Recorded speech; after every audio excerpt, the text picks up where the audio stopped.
தண்ணியில குளிச்சா தடவை குடிச்சு போடு. வா வா.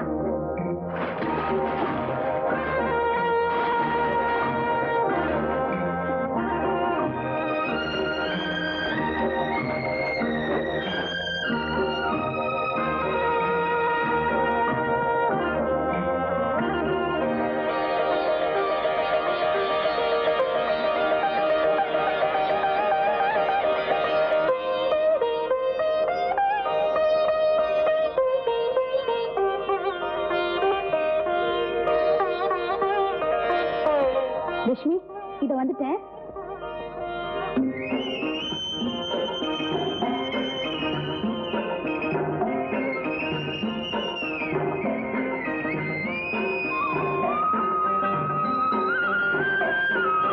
லட்சுமினா லட்சுமிதான்.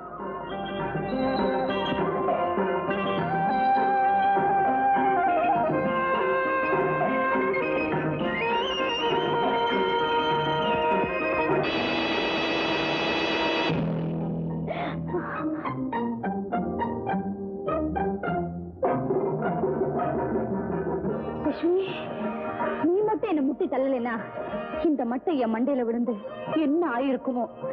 கோமாதா, நீதான் என் குலமாதா. சரி வா போலாம். அரைக்கீரை அரைக்கட்டி கத்திரிக்காய் காய்ச்சலாம். கொஞ்சம் இருங்கம்மா. என் பொறுத்த சந்தைக்கு போகணும். நான் போய் தான் சோறு கட்டணும். அவசரமா இருந்தா வேற எங்காவது போய் வாங்கிக்கங்கம்மா.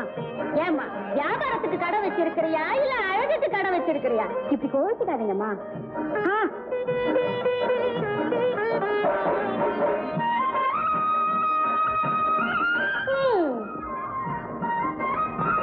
சேர்ந்து எனக்கு இவ்வளவு நேரம் ஆச்சு. அது ஒரு பெரிய கதமா. இன்னைக்கு லட்சுமி உயிரே காப்பாத்துச்சு. அப்படியா? அதெல்லாம் அப்புறம் பேசலாம். நீ போய் வியாபாரத்தை கவனித்த. வா லட்சுமி. ஏமா, இதுக்குதான் என்ன இருன்னு சொன்னையா? ஆமாமா, கோமாராவுக்கு கொடுத்துட்டு என் வியாபாரத்தை ஆரம்பிச்சேன்னா எல்லாமே பட்டு பட்டுன்னு வித்து போகுது. அதுக்கு தான் அப்படி சொன்னேன். கோச்சுக்காத. இப்ப என்ன வேணும் சொல்லி தரேன்.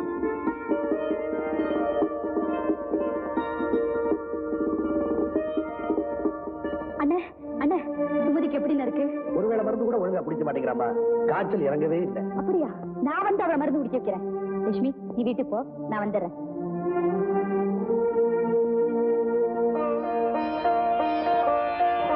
புத்திசாலி பொண்ணுமா நீ. என்னென்னவோ சொல்லி அவளை மருந்த குடிக்க வச்சுட்டேன். இப்படி வீடு வீடா போய் உதவி பண்ற ஒன்னத்தான் அனாதையா ஆண்டவன் நிறுத்திட்டான். அனாதையா? அப்படின்னா நீங்களும் எனக்கு சொந்தம் இல்லையா? தப்பு தப்பு தெரியாம சொல்லிட்டு மன்னிச்சிருப்பா. பரவாயில்ல, கவலைப்படாதம்மா. உன் மனசுக்கு ஏத்த மாப்பிள்ள உனக்கு கிடைக்கும்.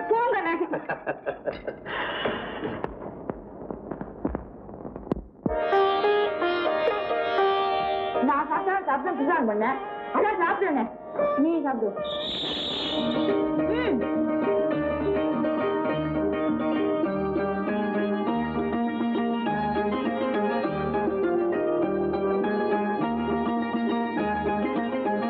லட்சுமி, தினமும் நான் சாப்பிட்ட பிறகுதான் சாப்பிடுவேங்கிற பழக்கத்தை இன்னையில இருந்து நீ மாத்திக்கோ. ஏன்னா ஒரு நாளைக்கு எனக்கு பசிக்கல, அன்னைக்கு நீயும் பட்னியா?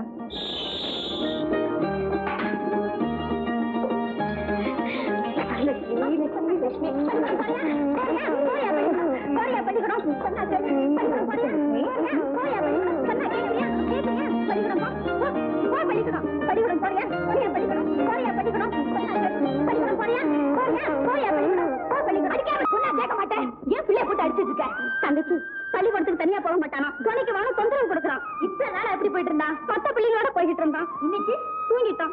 அப்ப நீ என்ன செஞ்சுட்டு இருந்த? தங்கச்சி, இன்னைக்கு உங்க அப்பா 10 மணிக்கெல்லாம் சோறு கட்டி கொண்டு ஒரு சொல்லிட்டு வயலுக்கு போயிட்டாங்க. அவங்க புத்தி தான் உனக்கு தெரியுமே. சொன்னபடி நடக்கலைன்னா அடிப்பாங்க, உதைப்பாங்க. அதுக்கு பயந்துட்டு அடுப்பங்கரையிலே வேலையா இருந்தது. போதும், புரிஞ்சு போச்சு. புருஷனுக்கு பயந்துகிட்டு பிள்ளையை கவனிக்காம விட்டுட்ட. அக்கா, நீ புருஷன் பொண்டாட்டி மட்டும் இல்ல, பிள்ளைக்கும் தாய். புருஷனை கவனிக்கிறதோட பிள்ளையை கவனிக்கிறதும் உன் கடமை. அதை ஒழுங்கா செய்யாம பிள்ளைய போட்டு அடிச்சா எப்படி? சரி, இனிமே இப்படி நடக்காம பாத்துக்க. இப்ப நான் பையன் அனுப்பி வைக்கிறேன். லட்சுமி, லட்சுமி, இங்க வாங்க. லட்சுமி, நான் வயலுக்கு போறேன். இவனை கொண்டு போய் பள்ளிக்கூடத்துல விட்டுட்டு நீ நேரம் அங்கேயே வந்துரு. லட்சுமி, அன்னைக்கு மாதிரி கைகாட்டி மரம் இறங்கி இருந்தா தண்டவாளத்தை தாண்டி வந்துடக்கூடாது. ரயில் போனதுக்கு அப்புறம் வரணும். சரி சரி, இப்பவே புறப்படுங்க. பத்திரம் பயப்படாம போடா. அக்கா நான் போயிட்டு வரேன்.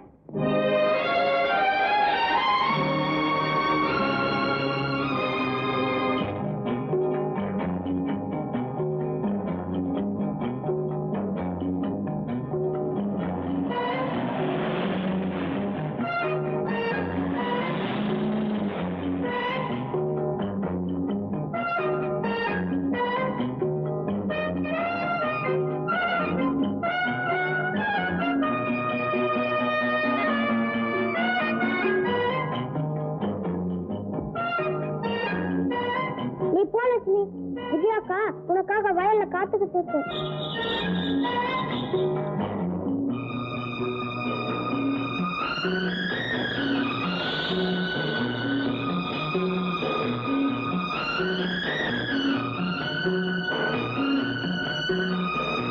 லட்சுமி, அன்னைக்கு மாதிரி கைகாட்டி மரம் இறங்கி இருந்தா அந்த காலத்து தாண்டி வந்துடக்கூடாது. வயல் போனதுக்கு அப்புறம் வரணும்.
உன் பிடிவாதத்தை மாத்தவே மாட்டிய. சரி சரி, வீட்டுக்கு போலாம்.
நேரத்துல வந்து என்ன காப்பாத்துனீங்க. ரொம்ப நன்றி. ஆமா, நீ யாரு, எப்படி உங்ககிட்ட மாட்டிக்கிட்ட? சினிமால நடிக்கணும்ன்ற ஆசை வீட்டுக்கு தெரியாம நான் வந்துட்டேன். ஸ்டுடியோக்கு கூட்டிட்டு போறேன்னு சொல்லி இங்க கூட்டிட்டு வந்து என்ன கெடுக்க பார்த்தா.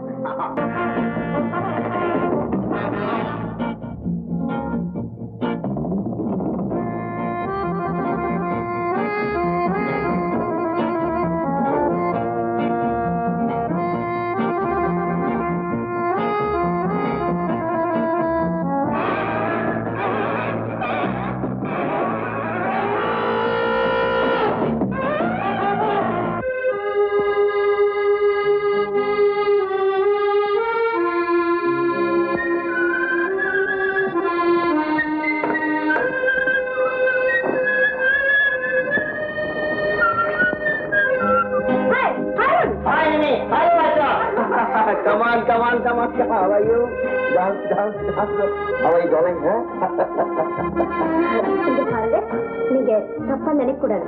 எனக்கு ஒரு சின்ன ஹெல்ப். என்னது? அவசரமா ஒரு 10,000 ரூபாய் தேவை. கொடுத்தீங்கன்னா உங்களுக்கு தேவையான போது திருப்பி கொடுத்துறேன். All right. உனக்கு 5,000 போதும். Just a minute. Come on.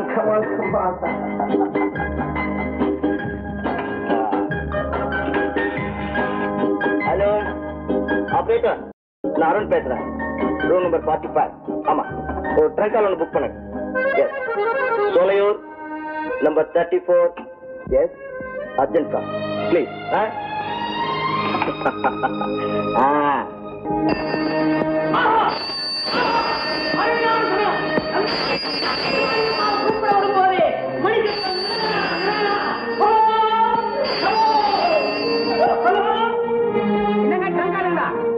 கொடுங்க. யாருங்க பேசுறது? ராமோ, நான் அருண் பேசுறேன். ஐயா, முதலாளியா வணக்கம். கொஞ்சம் அம்மா கூப்பிடுறேன். அம்மா மெட்ராஸ்ல இருந்து ஐயா டெலிபோன்ல பேசுறாருங்க. என்னங்க முதலாளி, என்ன மன்னிச்சுட்டேன்னு ஒரு வார்த்தை சொல்லுங்க. எதுக்குடா? கல்யாண விஷயத்துல நான் உங்களை முந்திக்கிட்டுங்க. ஆமாங்க, இன்னைக்கு ஆத்தூர்ல பொண்ணு பாக்குறதுக்கு அம்மாவை கூட்டு போறேங்க. கங்க்ராச்சுலேஷன். பார்த்து வந்து முடிவை சொல்லு. கல்யாணத்துக்கு நீங்க அவசியம் வரணுமுங்க. ஆமா ஆமாங்க, உங்களை பார்த்துட்டு தான் நான் தாலியை கட்டுவேன். நீங்க என்ன பண்ணுவீங்களோ ஏது பண்ணுவீங்களோ அதெல்லாம் எனக்கு தெரியாது. உங்க முன்னாலதான் என் கல்யாணம் நடக்கணும். ஆமாங்க, கண்டிப்பா வர. My word is word. ரொம்ப நன்றிங்க. இது அம்மா வர்றாங்க, அம்மா கிட்ட பேசுங்க. அம்மா, பக்கத்துல இருந்து ஐயா பேசுறாரு. நல்லா கேக்குதுங்க, கேட்கும் போதே பேசிருக்கேன். ஹலோ அம்மா, சௌக்கியமா இருக்கீங்களா? அருண், எப்படி பாக்குற? ரொம்ப நல்லா இருக்கேன். அம்மா, நீங்க வேற வேலைக்கு சாப்பாடு காபி மருந்து எல்லாம் சாப்பிடுறீங்களா?